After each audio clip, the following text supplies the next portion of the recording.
okay, I have this idea, but how do I actually do it? How do I start? When do I start? This is terrifying. What if it doesn't work, right? I had to come to a decision point of doing it and saying, why not now? Why is now not the time to do it? If there was ever a time to go and build something for women and to dedicate my life to it, it's now. I'm Amy Jo Martin. Welcome to the Why Not Now show.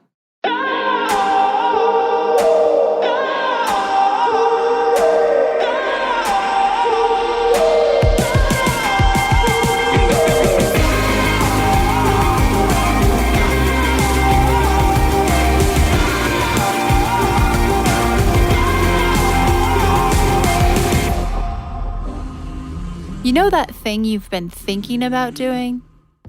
Yeah, that one. Why not now? Have you ever actually taken the time to ask yourself, what's stopping me? Let's talk it through. This is your chance to give that idea the attention it deserves and take action. Each episode, I have a chat with a fascinating person, from entrepreneurs to athletes, celebrities, my parents, rocket scientists, and all walks of life. We talk through a critical time when they've asked themselves, why not now? We dissect that day or even that moment, step by step. Just let go.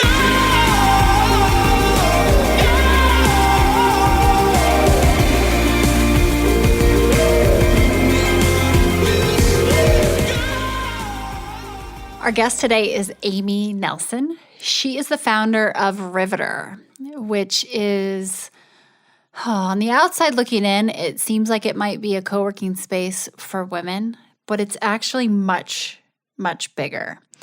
It's a modern union for working women. It is growing extremely quickly, and Amy created it as a result of seeing something that she needed that didn't exist yet. She knew that women with kids were less likely to be promoted in the corporate world. She was a corporate litigator until 2017. And then she decided, why am I buying into a system that isn't buying into me? And she decided to become an entrepreneur and go and change the game herself, make an impact, and create the Riveter. One of Amy's missions is to normalize motherhood. She just had her fourth daughter. They're all very young, her kids.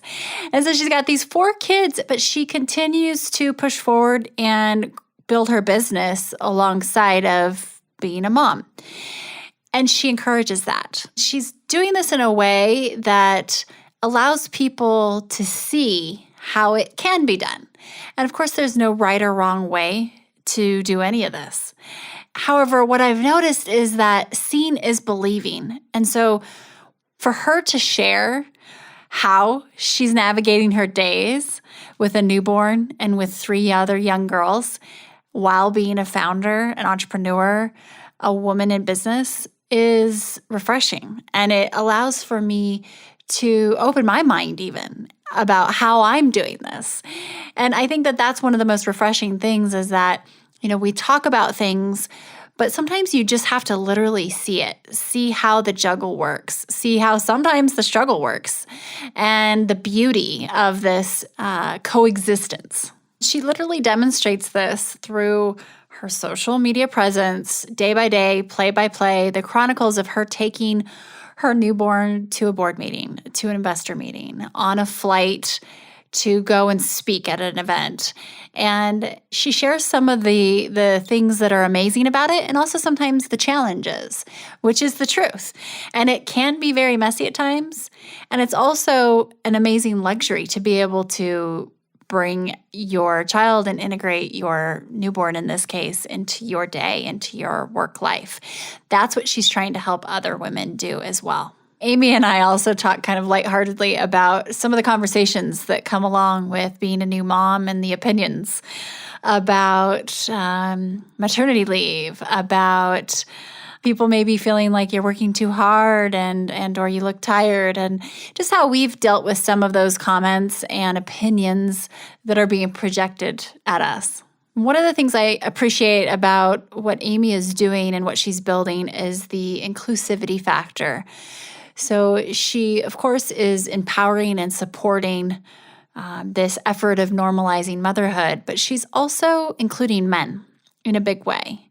And bringing that conversation along and this movement along requires men to be involved because, let's face it, men have most of the power when it comes to the corporate world with the influence, the budgets, the power in general. And it's very important that if we want to make a shift, we make it everywhere, not just in certain areas. She's doing this in a way that helps everyone learn and understand a new way of potentially doing something. I personally have been extremely inspired by Amy and watching her navigate, especially this season of her life.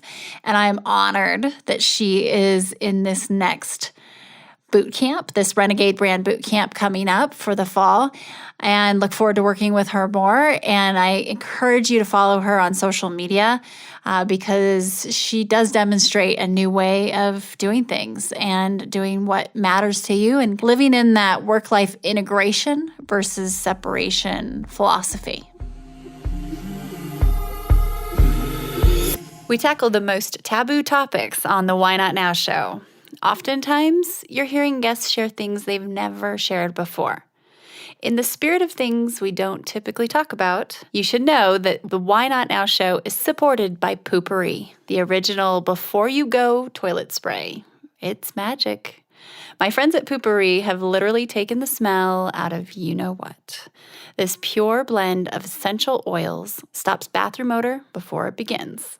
Visit poopery.com and Why Not Now listeners get 20% off with code WHYNOTNOW. That's all one word. And you can hear the story about Poopery in our interview with founder Susie Batiste. That's Why Not Now episode 28. Poopery is also available at Target.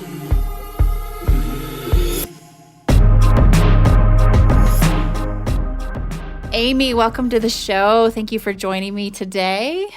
Thanks so much for having me. Absolutely. I am excited to dive in. Let's start where we always start, in the spirit of Why Not Now. Can you tell me about a time when you had a big decision to make and you asked yourself, why not now? We will just dissect your day, hour, moment, season, whatever that is, and talk it through. Yeah, absolutely. I love this question.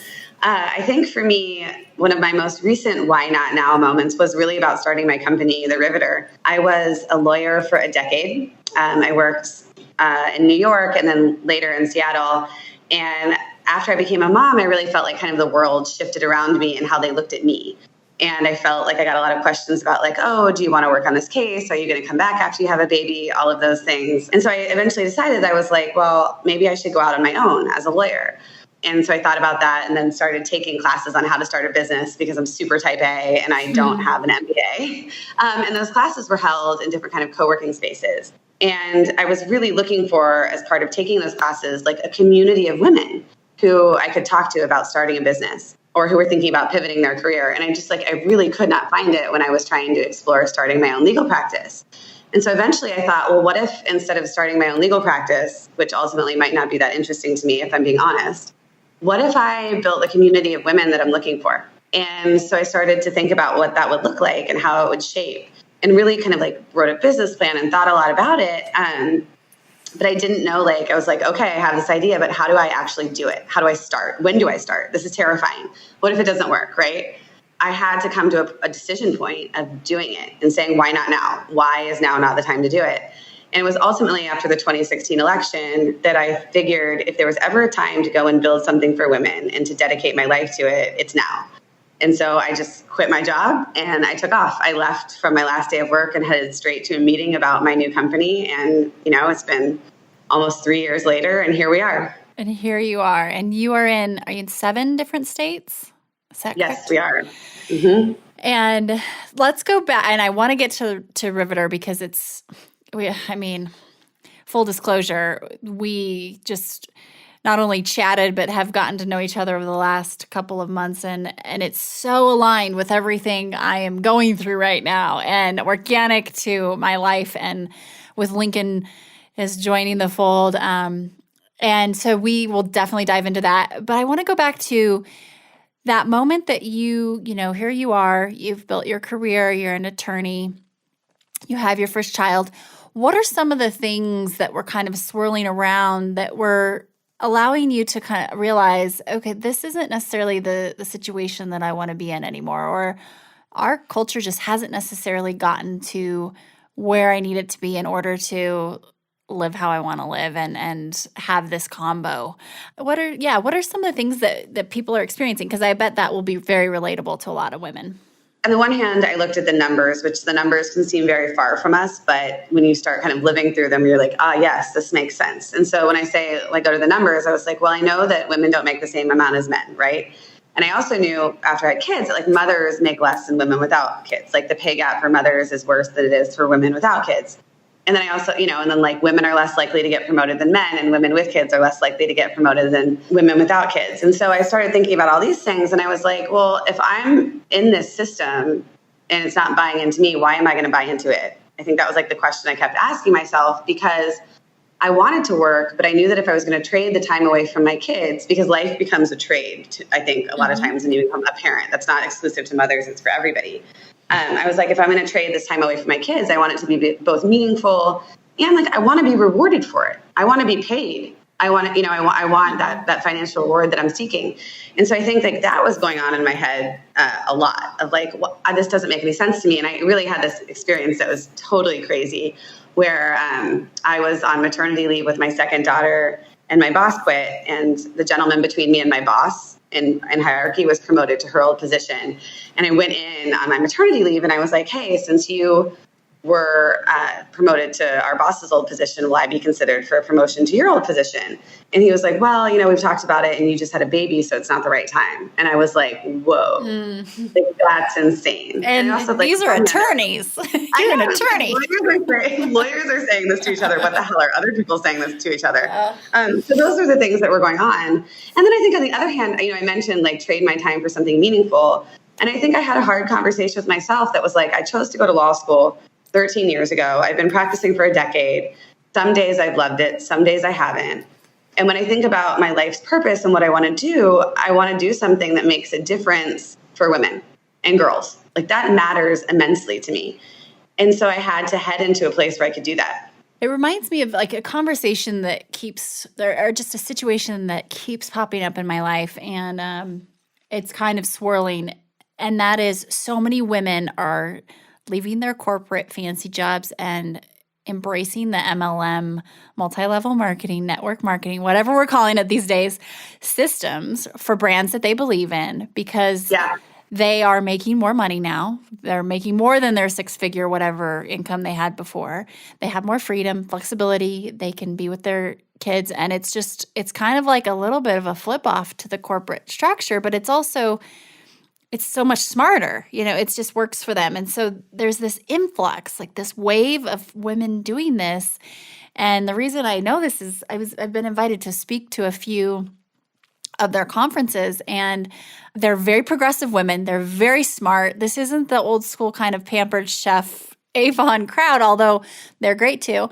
But they're like 17,000 people at these conferences, and it's taken over. And so whatever innovation looks like in your own life, it could be entrepreneurship, it could be, and that is a form, but their word is out on the street that you don't have to do it the way that it has been done. And I really respect you sharing, Amy, you've had your fourth child now, and you're basically sharing what your world looks like, the good, the bad, the ugly, and the lovely, right? Because you're showing people what it really means to be an entrepreneur, a mom who's made certain choices, and you're mixing it all in to like a cauldron, and it's all together. It's not like you've tried to compartmentalize this. And I think seeing is believing. It truly is. And so thank you for sharing everything that you share. And it's like, no, this is really what it's like to get a newborn on a plane, and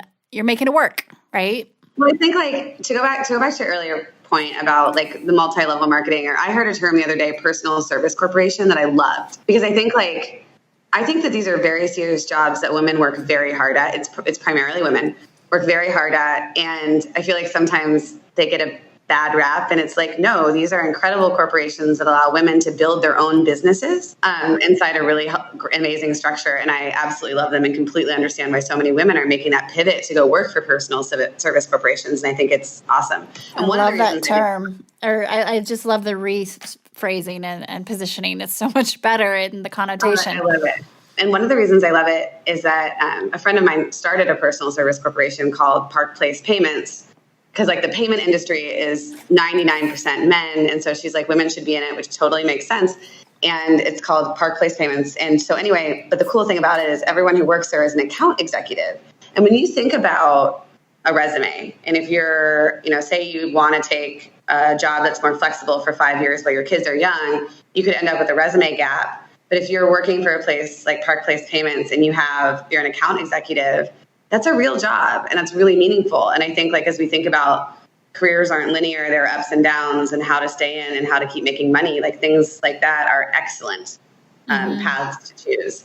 But in terms of the sharing stuff, like I feel really privileged that I'm in a place where I get to share what I'm doing. And I didn't get to see a lot of the examples of like the type of life I'm living. And I want to be able to share with people that you can. It's super messy, but you can do the things that you want to do.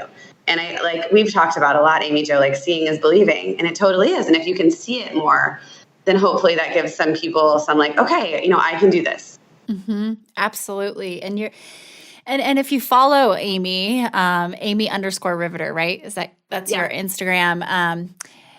You will see the day-by-day, play-by-play chronicles, and you're taking your newborn Holland to board meetings, to, your breastfeeding during meetings. You are on stage with her.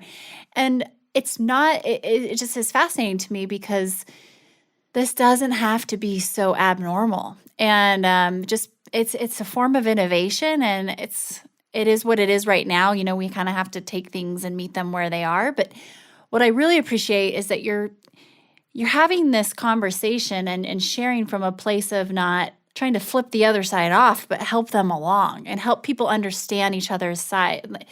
Unfortunately, there are sides, I think, and that's, I guess, the right way to phrase it. But you're having these real solutions and conversations. For example, the pieces that you're writing about how to have a conversation with your boss when you're pregnant, how to bring this up, tips and the things to do.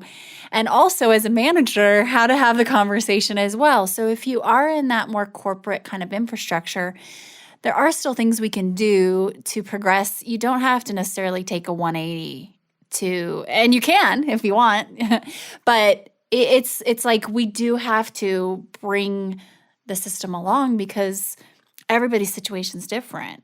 We totally do. I think it's so important. And I think one thing too is it's super important for men to be brought along with us because it feels very obvious to me, like nothing is going to change in the work world or in American society really unless men are a part of that change. Mm-hmm. Men in so many ways still meter the oxygen is the way I like to think of it.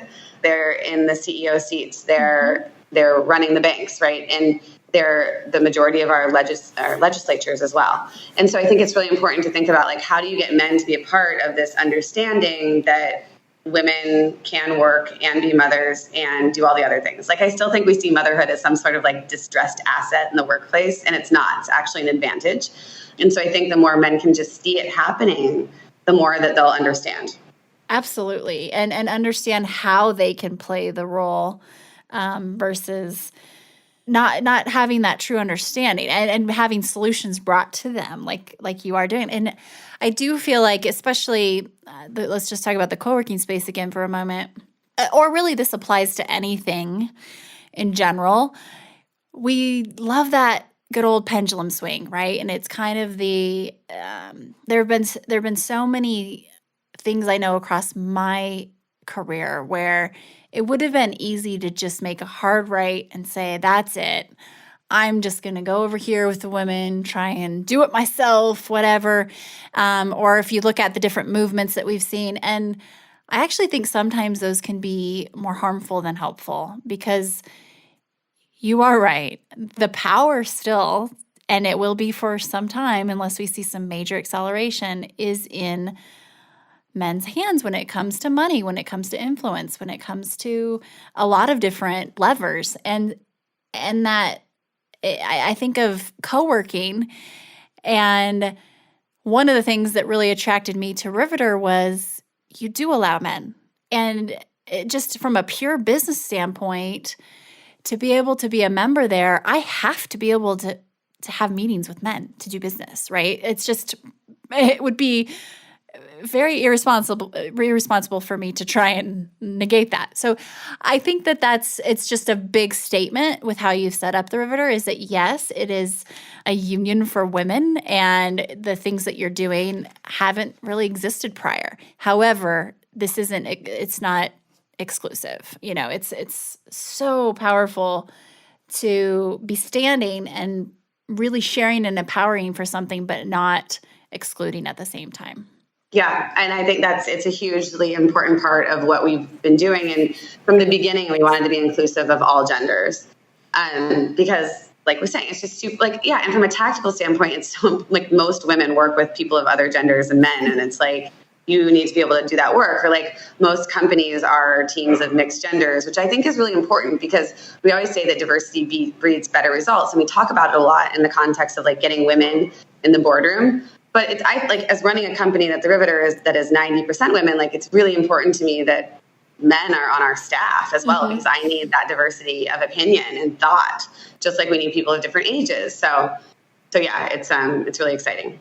Absolutely. I was in a similar spot too with my first company. We just attracted more women. I think our culture, for whatever reason, and there came a point where I was like, man, you can go too far once again on that pendulum.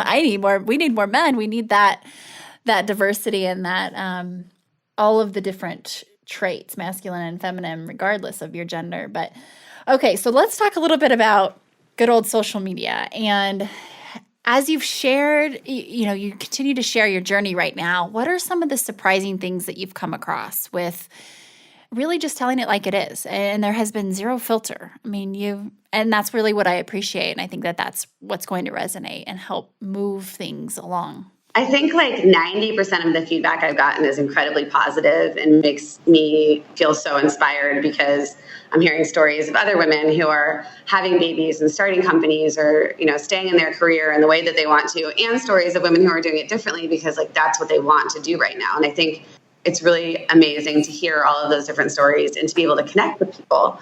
I so appreciate the ability that we get to do that over social media. I think it's special, and it's a big part of my life.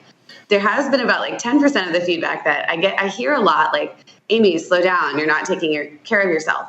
Mm-hmm. And it's really interesting to me because, I think that feedback is super gendered, because I don't think men ever get feedbacks slow down or take care of themselves, so I think that is just an interesting thing to note. Good point. No one ever said that to my husband. And then on the other hand, I think it's interesting because I know sometimes we talk about superpowers, and if I had a superpower, my superpower is energy. I have a lot of energy. I've always been this way.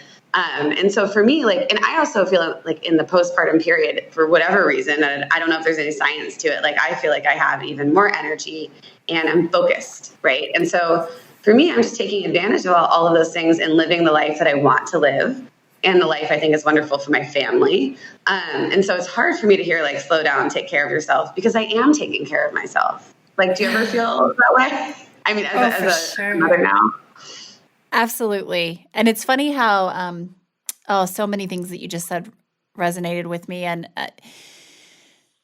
one of the things is that superpower of energy. And same here.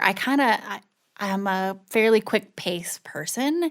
And also I enjoy having a very full life, right? And so I think just this concept of maternity leave has been something that's stressed me out a little bit, where, of course, there are a lot of different opinions, but even people really close to you who want what's best for you, they do, but they might be projecting from their own experience. And the opinions around motherhood and work and pace and, all those things, I don't really feel like they are very helpful. And I try to be conscious of that myself, especially now having gone through it, because Of course, everyone's situation is different, and there is no right or wrong way to do any of this. However, it's not fair to project what you think is right or wrong to someone else. And instead of saying, hey, slow down, I think a better question would be, hey, how are you doing? Like, tell me, honestly, how are you? Or, hey, you look tired versus, hey, how you feeling? How's this going for you? Let me know. It's just, I don't know. I think that there's so much stigma around it to begin with. We just add fuel to the fire. And sometimes I think we're being helpful, but we're not when people say, you need to slow down, you need to this or that. I totally agree. And it's like the guidance too that I would want to give people. Even though both of us are high energy people and able to do all this, there's still very hard parts about it. And I think it's even like more specific to say, like, how are you doing today? Like if people want to be helpful, right? Like, how are you doing today? Like, how are you doing right now? And you don't get that a lot. You just get a lot of like, you should do it this way, or you should, and it's just hard. Because again, I also think it's super gendered. And maybe I'm wrong because I live in this world of like great sensitivity to things that are gendered now. But I do think that like, I don't ever hear anybody say this to my husband. And my husband also works a ton because he's, doing a million things and he loves it. That's who he is. Like, that's who we are together. And we have a marriage where we very much try to flip responsibilities a lot. Like right now, the baby's 10 weeks old. I'm fully back at work and my husband's working, but he's working at home right now. And so we're flipping travel schedules. And when we're both in town, we're splitting the day up with the baby, where he has a baby for half a day and I have a baby for half a day. We're just like putting all the puzzle pieces together. We're going to take a quick break and we'll be right back.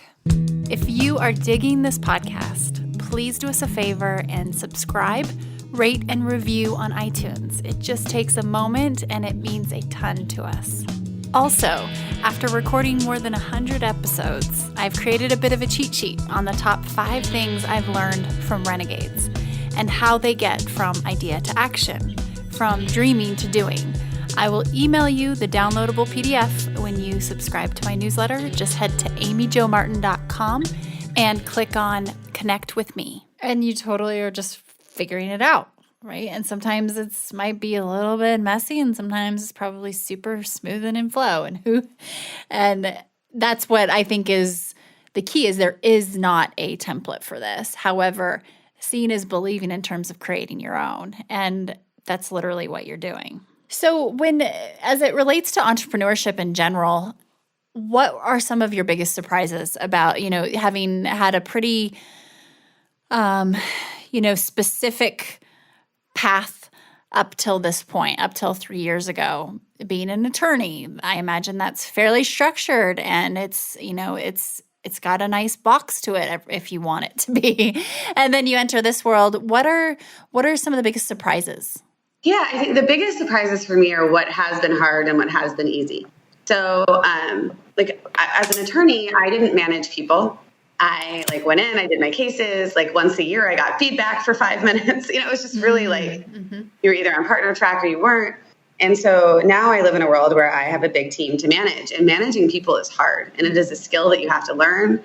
And it's really hard for me to learn that skill while I'm at the same time outwardly building this company. We've gone from idea to 80 employees in literally 24 months, which is fast. And so it's been hard for me to realize managing people is its own job in and of itself, realize I don't know how to do it, and then realize I have to figure out how to do it. That's been challenging for me.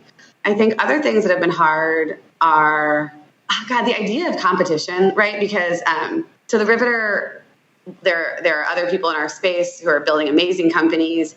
And then there are a lot of other female founders. And I think there's this narrative that women are in competition with women. And that is driven from this idea that there's only one piece of pie for women. And that's bullshit. Sorry to use a bad word, but we can have more than half the pie. Men have taken more than half the pie for the whole history of the world. And so there can be so many women who are building amazing companies and making a lot of money and making change. And I think that, women have to drive the narrative of change on that front. But it's been interesting to me, how people have forced me into this funnel of competition that I don't want to exist in. Because really, like, I'm building something different, and I want to focus on what I'm building rather than focus on what other people are doing, and then collaborate wherever I can, right? Because collaboration is so much better and leads us all to like the holy land where we want to live. So I think those have been two things that have been really surprising. I think the last thing that's been really surprising is what a one-way door means. I took funding for the Riveter when it was just an idea, and now we're venture-backed, and so there's a lot of focus on growth, which is great because I want to grow this thing very quickly and I want to grow it big, not for the sake of growing it, but because I think the world needs it. But truly, like when you start a venture scale company, it's a one-way door. And really, when you start any company, it's a one-way door because like I employ people, their salaries rely on my ability and their ability to pull this off, their healthcare, all of those things. A lot of them have families. And so you can't be like, God, I'm tired. I'm just going to take a month off. Like you don't get to do that. And that's hard. Like that's really, it's particularly hard, I think, when you have small kids. And that's been like learning truly what a one-way door is has been an education for me. Interesting. So interesting. And I think the romanticism sometimes around entrepreneurship is that you have all this freedom. And when actually, I've had this conversation with a lot of people, it's like, be really intentional about what you're building. If you're seeking a lot of freedom, really define what that means to you. But also, if you're feeling stuck in the corporate world, you start managing people and being responsible for their livelihood. A lot of people don't refer to that as freedom.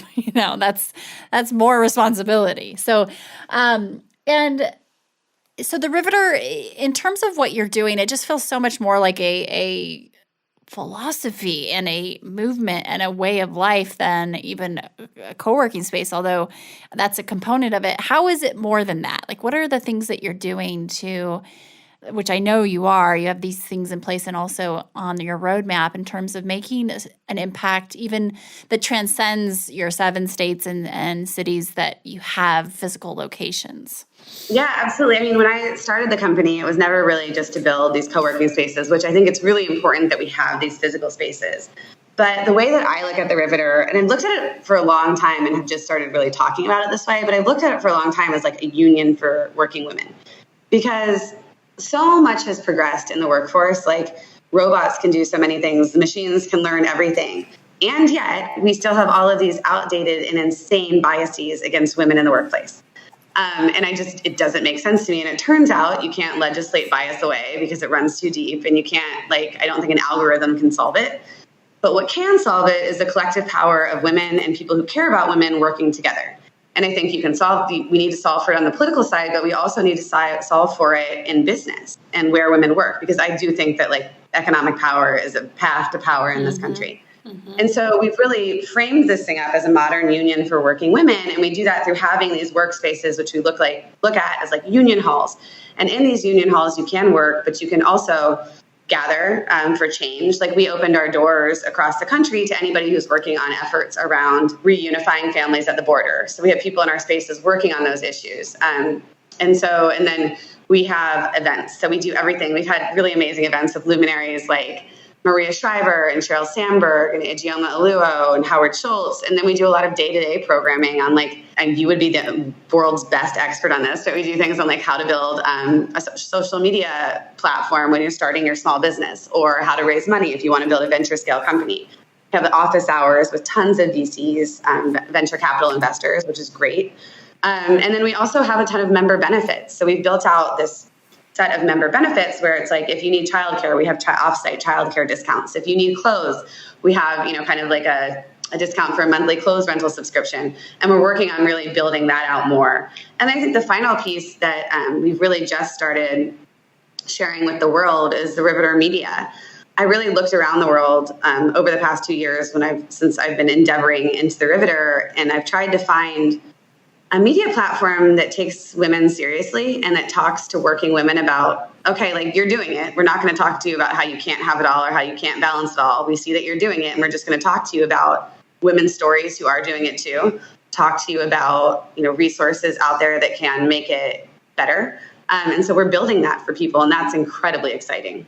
That is awesome. I love the extension and the impact. I mean, it is truly so purpose-driven, thinking about what you're doing for different causes and people to have a safe haven to go work and places it's so inclusive and for every woman. And male speakers too. And just So, all right, changing gears for a minute here. What's one thing you find yourself learning over and over again? One lesson that keeps popping up.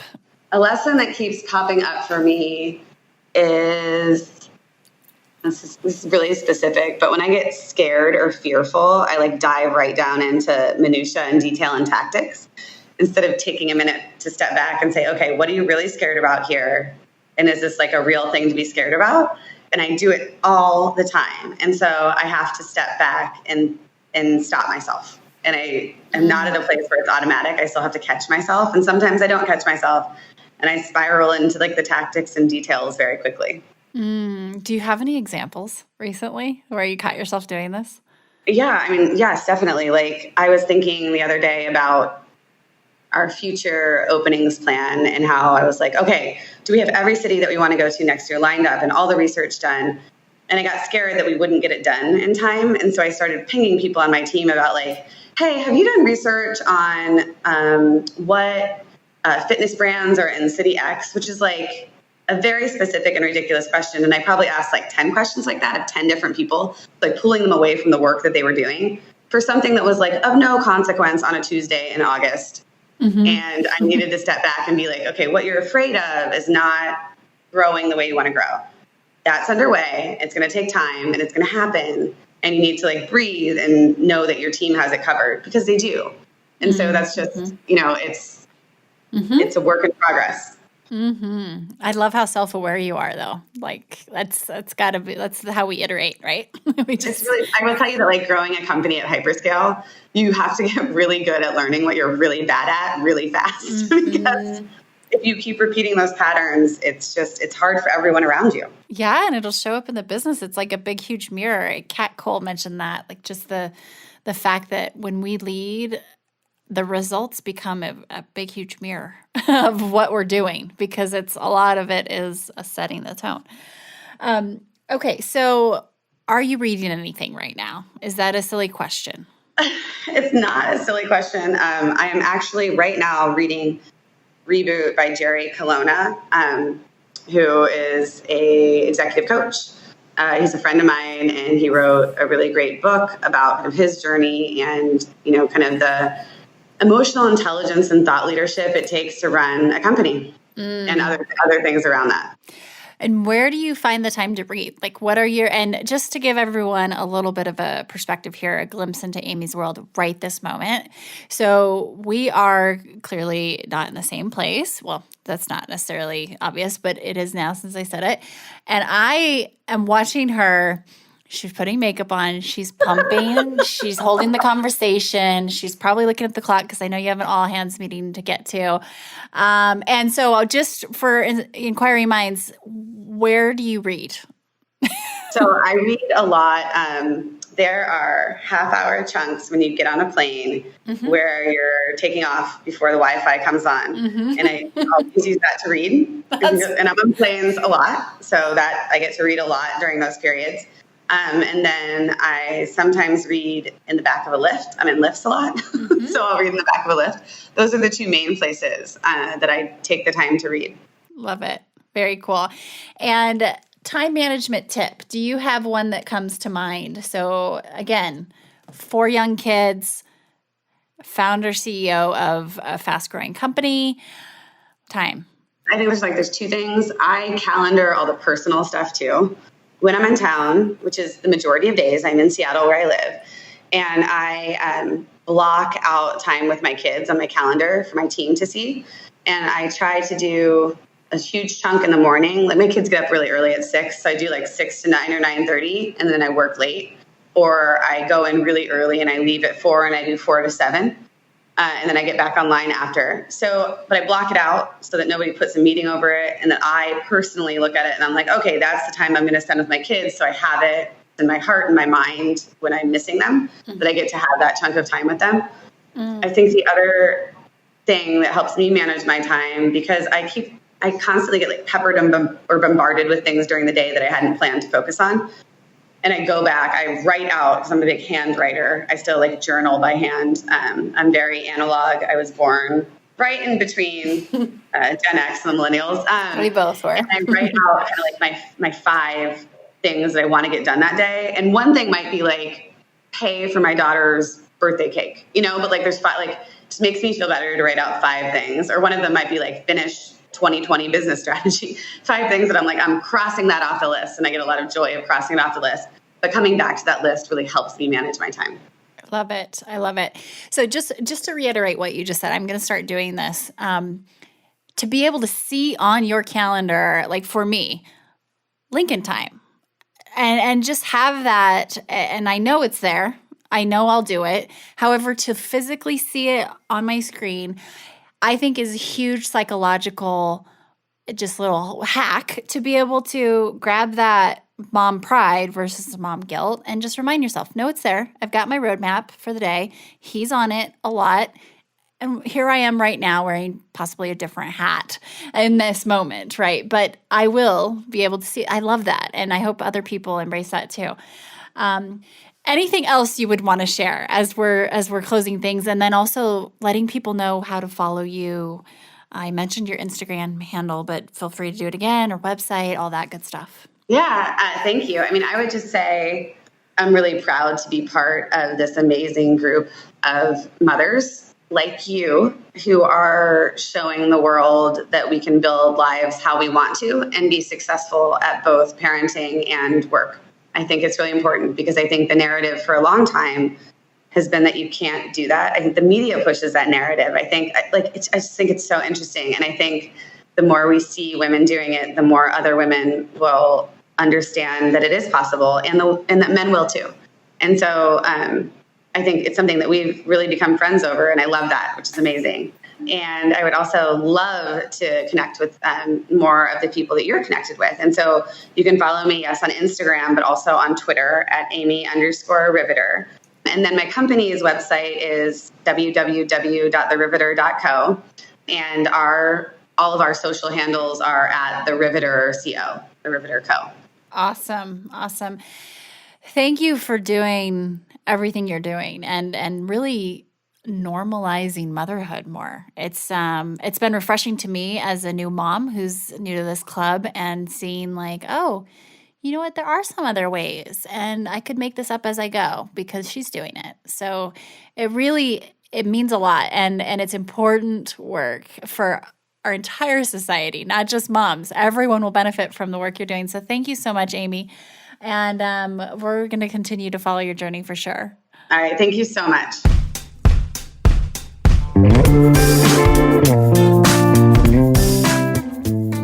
Hey everyone, thanks for listening to the show. Hit me up on social media to let me know what you think. I'm at Amy Jo Martin on Twitter, Facebook, Instagram, and LinkedIn. And I want to hear your Why Not Now moments so I can share them on the show. Just send me a note to whynotnow@amyjomartin.com.